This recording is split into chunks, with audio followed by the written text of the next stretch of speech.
बिहार की राजनीति में जो धोखा जेएमएम को मिला है वह झारखंडी भावना को आहत करने वाला है। झारखंडी चेतना को दिया हुआ धोखा झारखंडी मानसिकता के लोग नहीं भूलते हैं। झारखंड मुक्ति मोर्चा इस देश के आदिवासियों की आवाज है और बिहार में आदिवासियों की आवाज को चुप कराने की कोशिश की गई। ये राजनीतिक धूर्तता है, चालबाजी है राजद और कांग्रेस की। ये तमाम बातें झारखंड सरकार में मंत्री सुदीव्य कुमार सोनू ने इसलिए कही हैं क्योंकि उनकी पार्टी झारखंड मुक्ति मोर्चा को बिहार चुनाव में धोखा मिला। सीट शेयरिंग का वादा किया गया था, लेकिन महागठबंधन ने एक भी सीट जेएमएम को नहीं दी।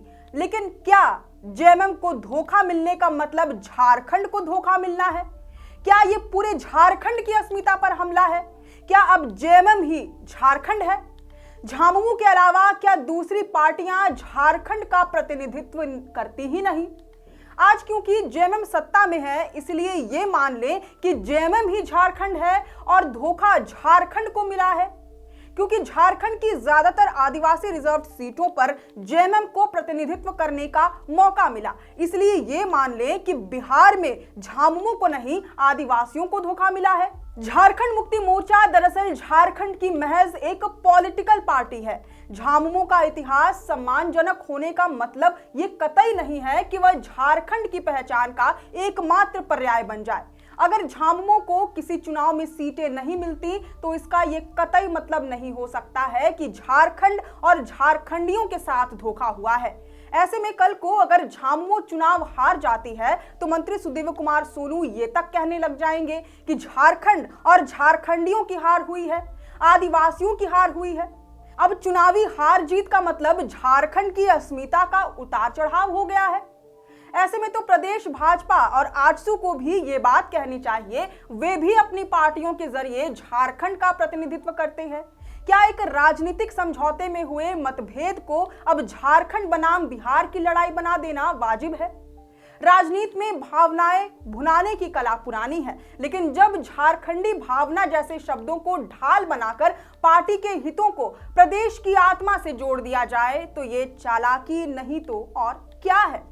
झारखंड की आत्मा उसकी मिट्टी, उसकी भाषाएं, उसकी आदिवासी संस्कृति और यहाँ के मेहनतकश लोगों में बसती है, किसी एक पार्टी के घोषणा पत्र या चुनावी एजेंडे में नहीं।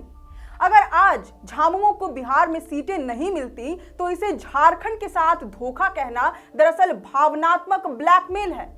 मंत्री सोनू का बयान एक गहरी राजनीतिक मानसिकता को उजागर करता है, जहां पार्टी के हित को राज्य की भावना से जोड़कर प्रस्तुत किया जाता है। बिहार में सीट न मिलना एक राजनीतिक निर्णय था, लेकिन उसे आदिवासियों की आवाज दबाने की कोशिश बताना सरासर राजनीति है। अगर बिहार में आदिवासी समुदाय की आवाज को प्रतिनिधित्व नहीं मिला तो इसका मतलब ये नहीं कि पूरे झारखंड को अपमानित किया गया है।